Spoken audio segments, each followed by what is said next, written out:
Persaingan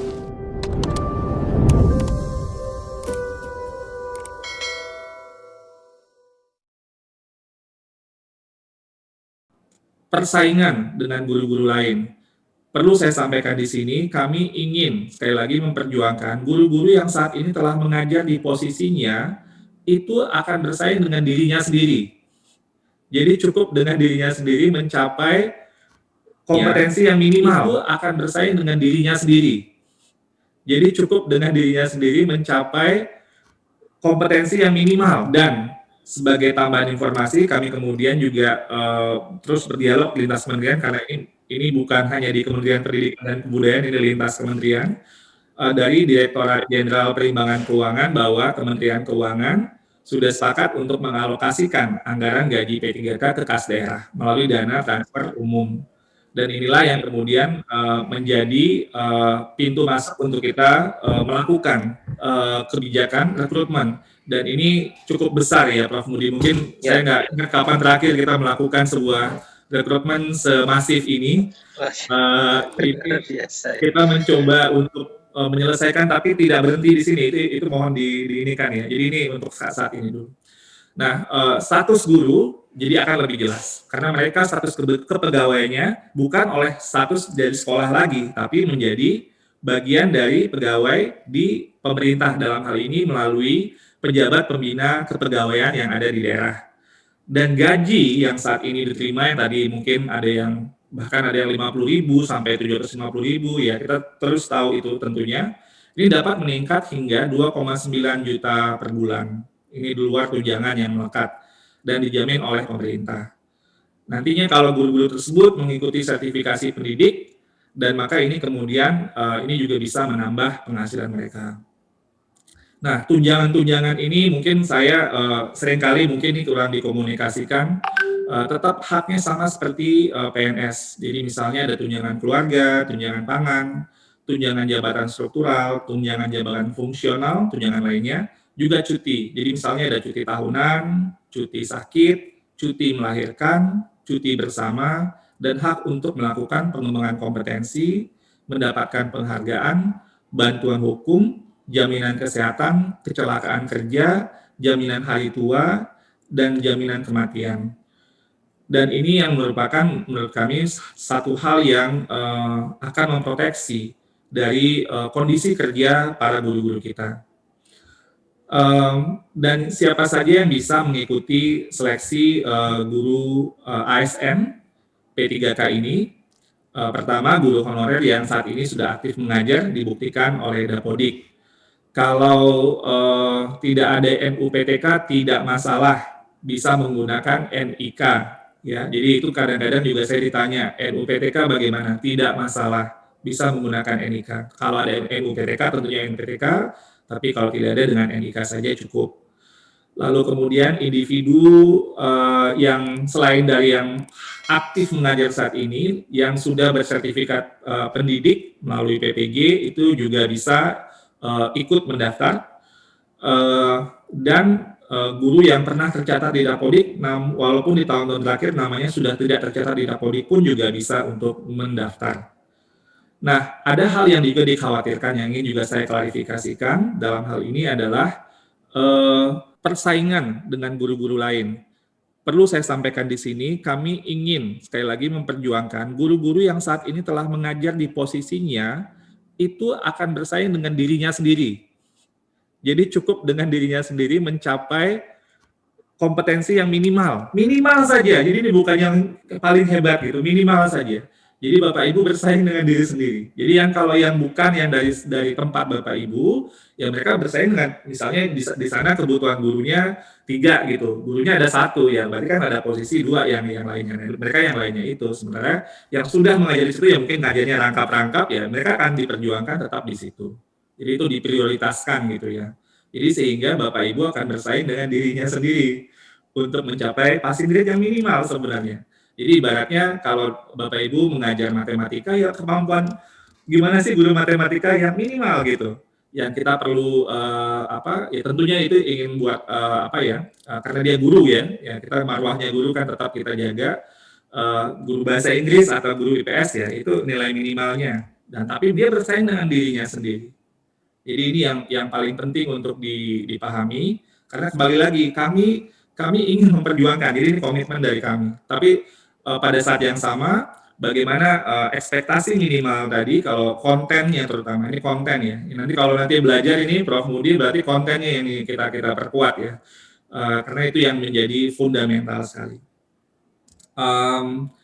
Dan juga ada nanti pada saat ini tim GTK sedang bekerja keras, Bapak Ibu semua, untuk juga turut membantu. Jadi saya waktu Prof. Mudi menyampaikan pesan untuk bahwa ada acara ini dengan kemudian rencana juga fasilitasi belajar, wah saya senang sekali. Karena teman-teman PGRI, waduh, sudah duluan ini, tapi sebenarnya kan guru bisa belajar ya, kalau untuk kontennya ya sekarang di kapan dari tahun kemarin juga sebenarnya bisa kan. Jadi sebenarnya kita terus bersama-sama ini bergotong royong ini bagaimana menguatkan, karena pada akhirnya yang nanti akan mendapatkan hasilnya tentunya murid-muridnya ya. Kalau gurunya kontennya makin kuat ya murid-muridnya yang jadi lebih ini.